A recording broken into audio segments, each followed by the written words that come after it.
Hola, bienvenidos al canal.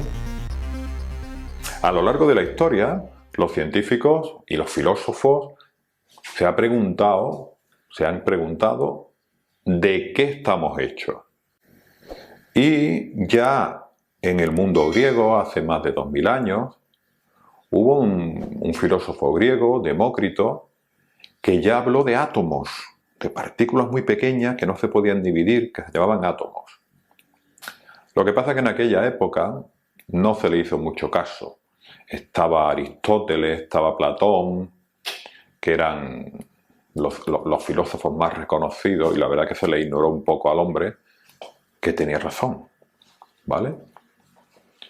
Hubo que esperar hasta principios del siglo XIX, concretamente hasta el año 1803, muchísimo tiempo después, para que otro científico, John Dalton, retomara la teoría científica. La teoría que nos dice que la materia está formada por átomos. ¿De acuerdo? Esto se conoce como teoría atómica. La teoría atómica de John Dalton. Bien. ¿Y qué nos dice la teoría atómica de John Dalton? Pues está aquí resumida en 3 puntitos. La materia está formada por partículas indivisibles, que Dalton los llamó átomos. A, que significa sin, y tomo, división, pues sin división, ¿vale? Todos los átomos de un mismo elemento son iguales entre sí y diferentes a los átomos de cualquier otro elemento. O sea, todos los átomos de hierro son idénticos entre sí, pero un átomo de hierro es distinto a uno de cobre, a uno de níquel, a uno de oxígeno. Y luego, Dalton también dijo lo que era un compuesto. Es la unión de 2 o más átomos combinados en una proporción fija. Eso era un compuesto para John Dalton. ¿De acuerdo? Bien. Los átomos de los elementos químicos. Si nos vamos a la tabla periódica, veremos que hay muchísimos elementos químicos. ¿De acuerdo? Pero lo que nos interesa en segundo de la ESO es que cada cuadradito de la tabla periódica lleva dentro un símbolo y un nombre. Por ejemplo, carbono, su símbolo es una C, y el numerito que aparece ahí arriba a la izquierda es el número atómico, que es el número de protones. Y la tabla periódica, que debéis de tener una, porque es fundamental, debemos de tener una tabla periódica ya a mano, en el libro, vuestro libro seguro que vienen, pues la tabla periódica está organizada en 7 filas. A cada una de estas filas la llamamos periodos, y 18 columnas, ¿de acuerdo? Y a cada una de estas columnas la llamamos grupos. Es muy interesante porque los elementos que pertenecen a una misma columna tienen propiedades químicas parecidas, ¿de acuerdo? Por ejemplo, en el primer grupo tenemos el hidrógeno, litio, sodio, potasio, rubidio, cesio y francio. Pues todos esos elementos, menos el hidrógeno, que es un poco especial, tienen propiedades químicas muy parecidas. Y luego, al movernos por la tabla periódica hacia la derecha o hacia la izquierda, las propiedades van a variar de una forma ordenada. Va a haber una ordenación periódica de las propiedades. ¿De acuerdo? Bien. Átomos, moléculas y cristales. ¿De qué forma se pueden encontrar los elementos de la tabla periódica? Pues se pueden encontrar en forma de átomos aislados, o sea, átomos que no se unen con nadie. ¿De acuerdo? Estos átomos son los gases nobles: helio, neón, argón, cristón, xenón y radón. Todos estos no se quieren unir con nadie y aparecen en forma de átomos aislados. Son los únicos elementos de la tabla periódica que no se unen con nadie, los gases nobles. ¿De acuerdo? Átomos aislados. También podemos encontrar la materia en forma de molécula. ¿Qué es una molécula? Pues la agrupación de varios átomos que se combinan siempre en una proporción fija, no se combinan de cualquier manera. Por ejemplo, aquí tenemos el O2, el oxígeno. Pues el oxígeno es O2, no es O7, O10, O4, no, el oxígeno es O2 y siempre será O2. proporciones fijas. El agua es H2O, 2 átomos de hidrógeno y 1 átomo de oxígeno. Y siempre es así, ¿de acuerdo? Y esas moléculas, muchas moléculas, pues forman agua, ¿de acuerdo? Y luego los cristales, ¿qué son los cristales? Pues los cristales son sólidos en los que se unen una cantidad enorme de átomos, ¿vale? Una cantidad enorme. Estos son los cristales. Bien, cambios químicos y cambios físicos. ¿Qué es un cambio físico? Pues cuando se produce un cambio en la materia que no cambia la naturaleza de la misma. Por ejemplo, si yo tengo agua líquida y la caliento, se me puede evaporar y transformarse en agua vapor, pero sigue siendo agua. Agua líquida, agua vapor, pero agua. Sin embargo, en un cambio químico sí cambia la naturaleza de la sustancia. Por ejemplo, la electrolisis del agua.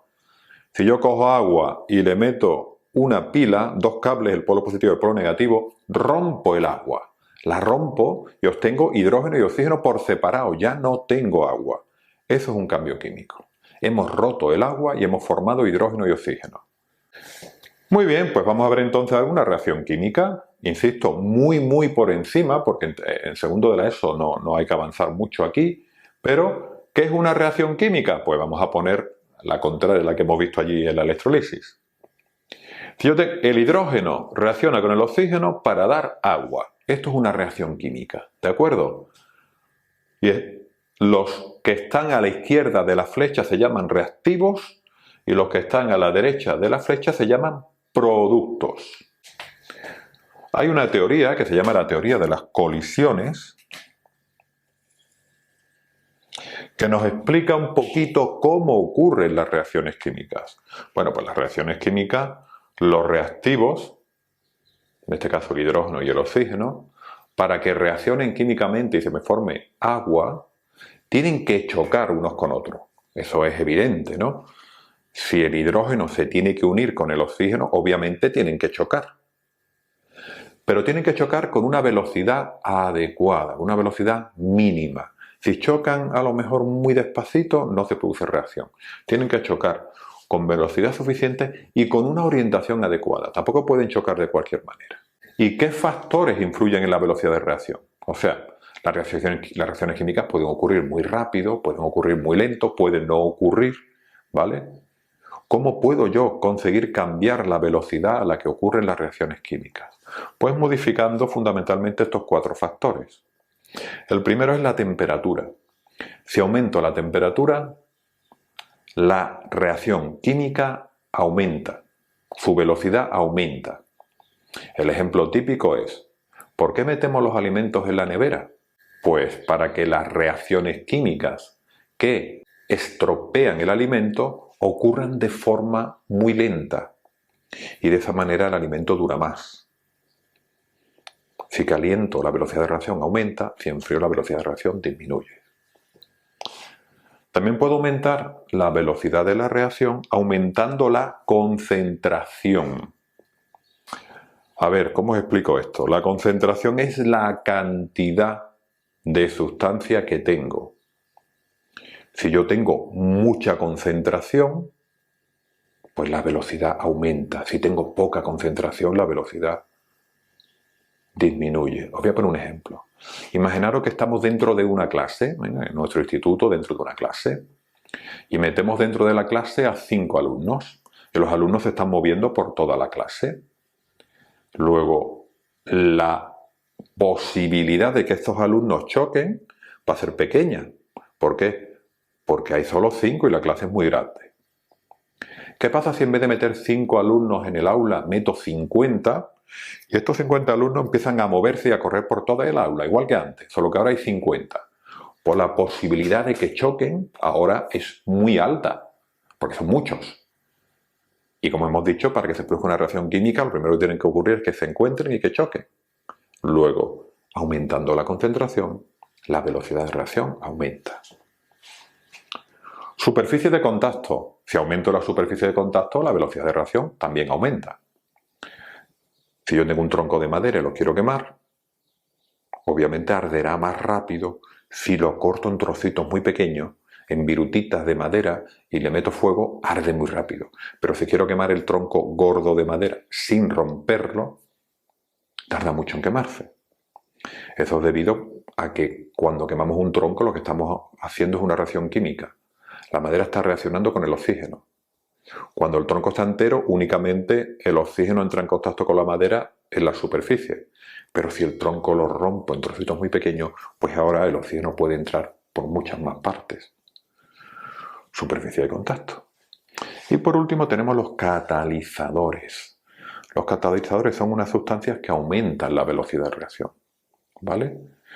Los más conocidos son los catalizadores biológicos, las enzimas, que son los que hacen que nuestras reacciones químicas, las que ocurren dentro de nuestras células, ocurran rápido para que podamos vivir. Muy bien, bueno, pues hasta luego y nos vemos en el próximo vídeo.